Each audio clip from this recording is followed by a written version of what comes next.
how to change your cravings. So if I ask you what your cravings are, what your like main cravings are that you regularly turn to, you're probably gonna say things that are like junk food or sweets, treats, things that you have deemed as like unhealthy, bad, that you shouldn't be eating. But that's not all that cravings actually are. Cravings can be the type of food that you desire at like specific times throughout the day, and they can totally be things that are healthy. For instance, if I haven't had fruit or veggies in like the past day, I will definitely crave a smoothie or fresh fruit or like fresh veggies or something the day after. That's like a definite craving that's always gonna happen for me. And sure, yeah, sometimes I'm gonna crave some chocolate or I'm gonna crave pizza, but it's always very limited. I'm gonna have a little bit, satisfy that craving, and then just like be done with it and crave other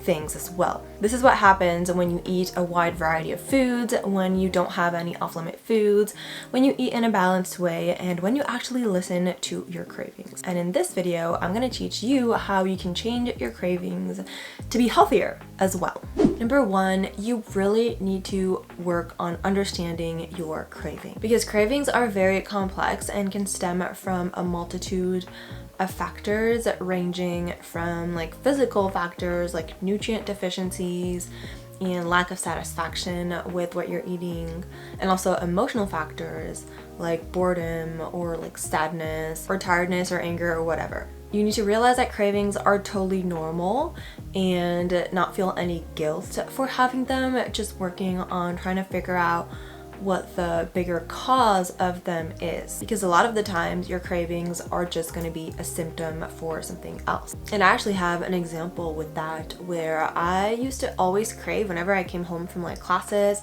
or from work. I used to crave like a bunch of sweet things, and it needed to be like a lot of it. It needed to be like very filling and satisfying to me.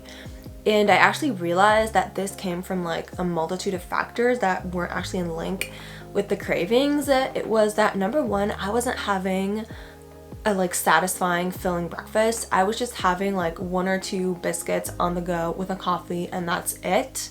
And that was then fueling this craving for a very sugary snack. And another thing I realized is that more than a snack, I was actually craving a break. And I knew that eating was something that I was like allowed to do. But if I started like watching TV or reading a book, in my head, it's like, oh no, you should be studying, you should be doing this, you should be doing that. And so that's why I wanted my snacks to be very, very long.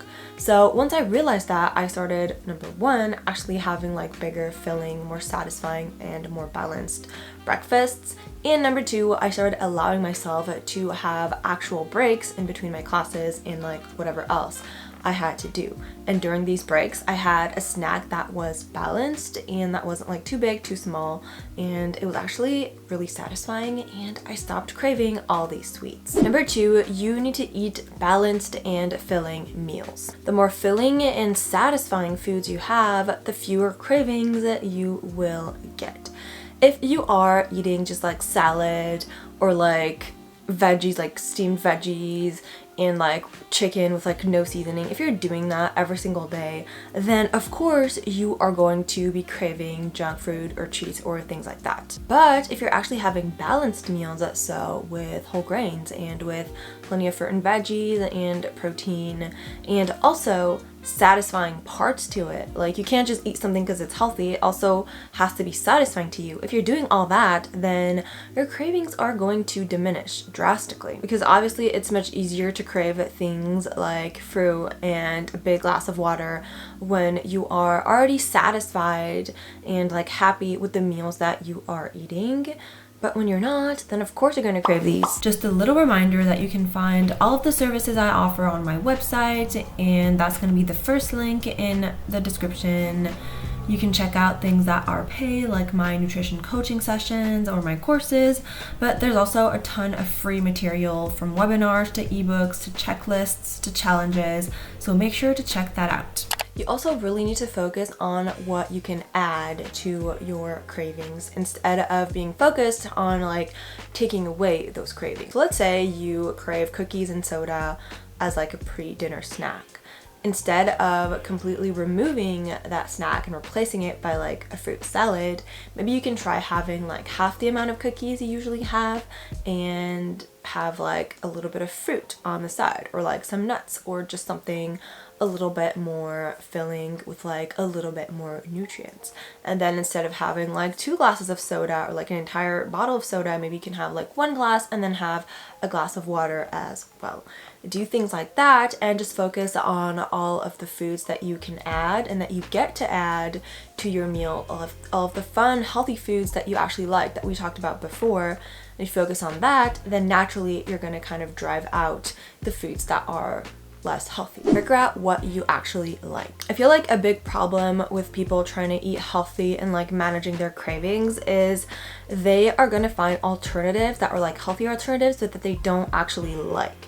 But if you don't like kale or like apples, I'm sure that there are a bunch of other foods that you do like that fit into like the healthier cravings category. So what I really encourage you to do is to make a list of all the foods that are deemed as healthy. So whole grains and beans and legumes and nuts and seeds, all the fruit and veggies, certain types of like animal protein, all of that. You can like find a bunch of lists, and also make a list of all of the foods that you actually enjoy or like really love, and then try to eat mainly from where they intersect. So if you want to replace your midnight pizza craving by something, it better be something that is on this list that you actually enjoy, like a whole grain toast with peanut butter and banana, for instance. And you're gonna have a more chance of it actually satisfying you than if you were to just eat a kale salad. Number 5, you also need to implement small changes,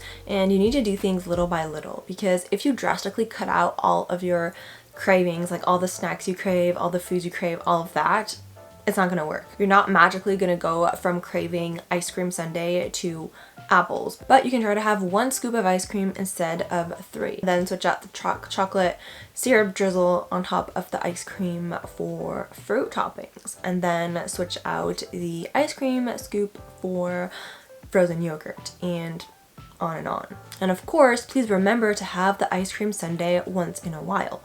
It should definitely be something that you can still enjoy, just not something that is your everyday midnight snack just because you can't stop yourself from indulging in that craving. Now, one thing you have to be careful of with here is that you need to implement changes, like the step-by-step changes, that don't really alter your satisfaction factor too much.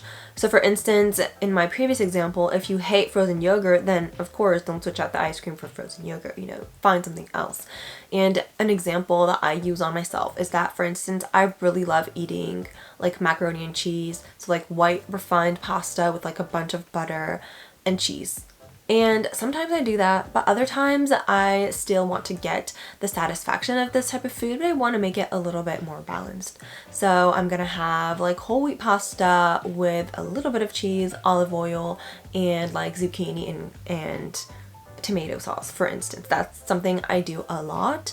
And the reason why this works for me is that my satisfaction factor isn't really altered when I have that. It's still going to be a comforting food that I really enjoy. So you need to find little changes that are like healthier versions of your cravings, but also that you actually enjoy, and that's something that's very personal. If your satisfaction factor is just like too diminished when you switch it out, then it's not going to work. This is perhaps the most important tip. You need to practice moderation. So this means that you cannot try to eliminate all of the cravings that you have. You shouldn't prevent yourself from keeping all the foods that you crave in your house by fear of eating more of them. You actually need to make them not seem as appealing and just seem like they're just any other food that you are allowed to have. It's just that you can't have it like all the time every single day, but you can have it once in a while. And the more you actually let yourself have these foods, the less you'll start to crave them, because you'll understand that you are allowed to have them and that these foods are available to you now and will remain available to you. So you don't need to binge on them because you can have them in a few days if you want. They're still gonna be here. You can simultaneously try to work on incorporating more foods that are healthier and that are gonna bring you more nutrients, while also letting yourself have the room for eating sweets and junk food and things like that, and not labeling them as bad. And that will kind of take away their allure as something that is absolutely delicious, like better than anything else that you absolutely need to be eating. And number 7, listen to your body. So the thing with cravings is that most times they're gonna satisfy you for a very, very brief period. So just like while you're eating, and in most cases, the second you're done, you don't feel so good and satisfied anymore. So it's really important that you try to shift your focus to a long-term satisfaction. You'll find that there are foods that maybe don't necessarily make you feel as good while you're currently eating them, but the beneficial effects that they have on your body, the way you feel as you become more in tune with your body's responses, you'll find that there are foods that make you feel that you have more energy and that make you feel fuller for longer and more satisfied and happier, and just like are better for you in general and make you feel better in general. And then you'll start to crave these options more and more. So make sure that you start paying more attention to how the foods you eat make you feel, both while you're eating them and also after. That's it for this video. Thank you so much for watching. If you enjoyed it, don't forget to like it and subscribe, and see you on my next one. Bye.